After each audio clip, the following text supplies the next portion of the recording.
on the Suze Orman Show. My visit to the Biggest Loser Ranch and why I'm just a little bit worried about the contestants this year when it comes to their money. And the winner of Season 8 on The Biggest Loser, Danny Cahill, joins me. Before you were on The Biggest Loser, what people don't know about you is you have quite the story. And you ask me?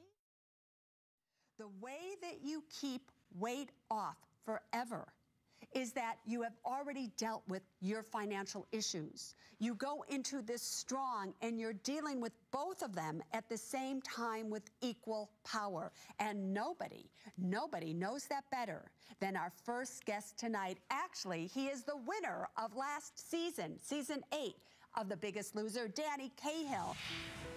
Danny, your starting weight is 430 pounds. Danny tried out 3 times before being chosen for The Biggest Loser. The 3rd time was definitely the charm. He had struggled with weight his entire life. This time, he was determined to lose it for good. I feel like somebody's stolen my dream. That this thing has stolen my life, and I want my life back. As the season progressed, it was clear that Danny was highly motivated. And when I met with him at the ranch last year, I knew his financial honesty would be key to his success. For the last 10 years, I've been fighting to get out of a hole with my weight, and I failed at that until now. But I've also been fighting to get out of the debt hole. Danny had been $45,000 in debt. He paid it off right before being chosen for the show, which he won.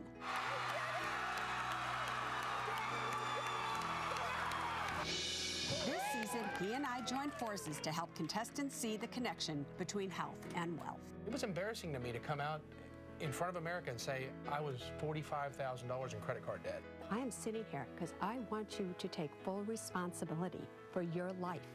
Danny did, and Danny won. Danny, boyfriend, how are you tonight? Hi, I'm doing great. How are Oh, you? you look as skinny as ever. Well, thank you. I'm trying. I'm so jealous. You're such an inspiration to so many people. However, Danny, here's what some people don't know about you, which is what I loved so much, because obviously this is the Suze Orman Show. This show really is about money. It's not about weight loss, although there's an absolute connection between health and wealth in that way. So before you were on The Biggest Loser, what people don't know about you is you have quite the story. And you actually have an opinion that if you hadn't dealt with your finances, you never would have been able to lose the weight. Tell everybody about it, Danny. Well, definitely. I mean, I'll tell you, I got myself into some financial trouble a few years ago, about 8 or 9, 10 years ago, and ended up almost $45,000 in credit card debt at one point. And yeah, I had taken some shortcuts to get out of it. So my mother actually wrote me a check to pay off credit card debt at one point. A few years later, I was back into it and I owed her. So shortcuts didn't work. They don't work for me. I paid off that credit card debt 1 month before I went to The Biggest Loser, and I'm telling you right now, I know for a fact that if I hadn't paid that off and gotten that off my back, and I mean, the day I paid off everything was the day I could do anything. So here I sit week after week trying to get people to understand that there is a connection between wealth and health, that you have to deal with one before the other, that they're totally connected this way. So what would you, Danny, looking right into that camera, what do you want to tell people? What do you want to tell America about their money, especially those that are in credit card debt today when it comes to their health? When you have goals you need to achieve or things you want to do, if you don't have the debt and the problems monetarily, that fuels you. I mean, that lets you use so much more energy for what you need to do to achieve those goals. And what would you tell everybody snapped in you? What was the connection that made you get out of credit card debt and lose 240 pounds? Well, the connection was I had to change my mind. I had to find why I was in the situation I was in and why I needed to get out. I mean, the day I found my why was the day my wife and I sat down at the kitchen table and cut up our credit cards and said, we can't continue this pattern. We were about to go bankrupt. In fact, we had been advised by several people to file bankruptcy. And I said, no, I can get out of this. You know, Danny, I don't know that people know this, but when I first met you, we were sitting in the kitchen of the Biggest Loser Ranch, and we're sitting on these stools that I could barely fit on, let alone you. And so here we are, and you know, people are seeing it right now on television as we're speaking. But I looked at you, and I looked at you that day, right then and there, and I said to you, you are going to win the Biggest Loser.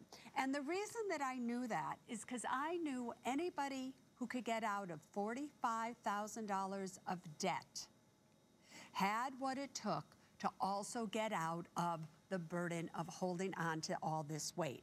Besides the fact that at that time, you did also have the highest FICO score. Now, obviously, we were just on the ranch this time. You and I met with all the contestants again, and I could already see that some of them are giving up. You know, one thing I noticed, I got the feeling that they still had a lot of discovering to do about themselves. You know, when I had spent 10 years before my Biggest Loser experience, I had spent getting into debt, weight-wise, financial, you know, and then there was a point just about 3 or 4 or 5 years before the Biggest Loser when things started to turn for me. And I decided, I was making some good decisions, finally, in my life. But I think that the one thing that I had that I didn't see a lot of them having is the willing to be transparent, the willing to face their problems and be honest about them. And I noticed that a few of them were still holding in. They weren't quite ready to say, hey, you know, yeah, I've done, this is crazy and I need help. Up next, I turn back to Danny's financials. He tackled the weight, so why isn't he tackling his money? Why? Have you not made this your #1 priority? And later, when wanting something, ask me, can I afford it? Orman Show.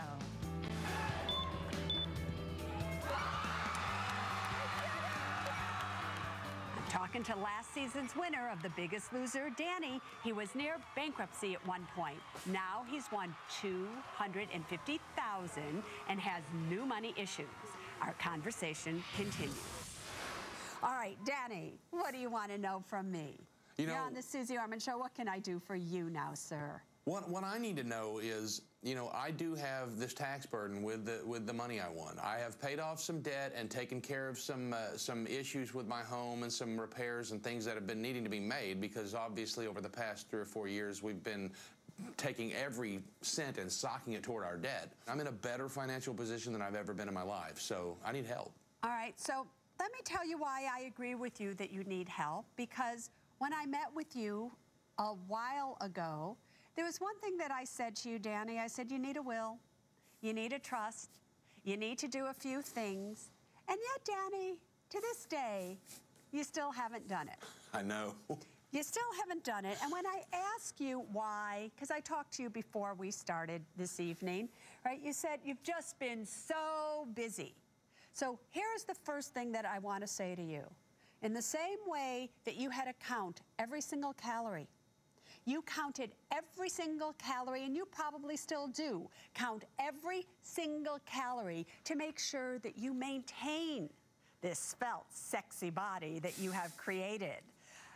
What you're not doing is doing the exact same thing with your money. Are you counting every single penny that you are making, that you are spending? Are you making every moment count? If something happened to you today, you don't have a will, you don't have a trust, you don't have the proper insurance in place that you can now qualify for because you're thinner, which you couldn't have qualified for before because you were plain obese. I mean, there's no way around that one. Right. And yet you aren't tackling it. Why? Have you not made this your #1 priority? Why, Danny? That is a good question, and I have been preparing and preparing for speaking events and doing the things that I need for future income when I haven't been handling what I have right now. The moment I went home from the show last August, after we had spoke, I got on and started to do, and I got to a certain point. And then I had to, I've got to go lose, I've got to go exercise, I've got to go do everything else. And I've been putting other priorities above it, which I shouldn't be, and I know that.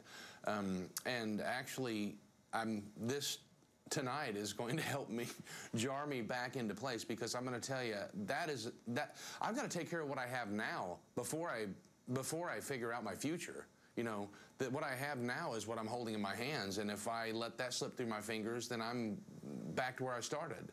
So you're absolutely right. Why have I? I don't know. I've been spending my time preparing for other things, and I should be taking care of the business I have at hand.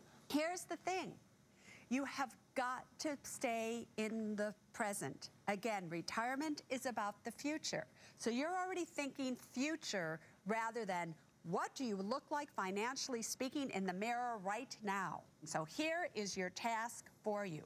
I am asking you again to make every moment count as if it were a calorie. You have to complete your will. You have to complete your trust. You have to make sure you have the right insurance in place. When are you going to do that by, Danny? I'm going to do that. I'm going to start today. Next, I think you should absolutely fund a traditional IRA to the max at your age. How old are you now, Danny?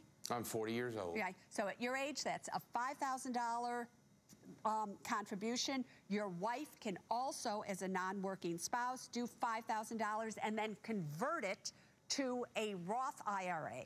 Okay. That's what you need to do to get it in there. So you're going to do a traditional IRA, make it non-deductible, then convert it to a Roth, because I want that money put aside for you, but also I want it to grow tax-free.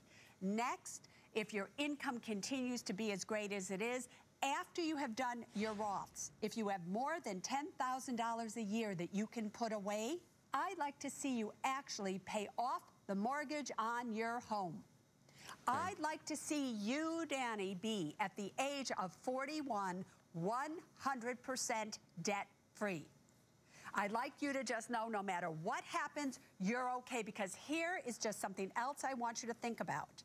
Because you are the sole breadwinner, if something happens to you, you get sick, you get injured, you lose your voice, anything can happen. Now our revenue source stops, and I want to make sure if that happens, you are in a position that you have absolutely no bills whatsoever. Your cars are owned outright. Your house is owned outright. You have no credit card debt. You have money in a Roth IRA that we can access. You have your emergency money, at least 8 months of expenses in an emergency account, and that is how I want you to start. I don't want you to go a lot more than that, because it will be too much to bite off. But if you can just start there, you will be doing great, and you will become the biggest winner, my dear Danny. Up next, you can't afford to miss.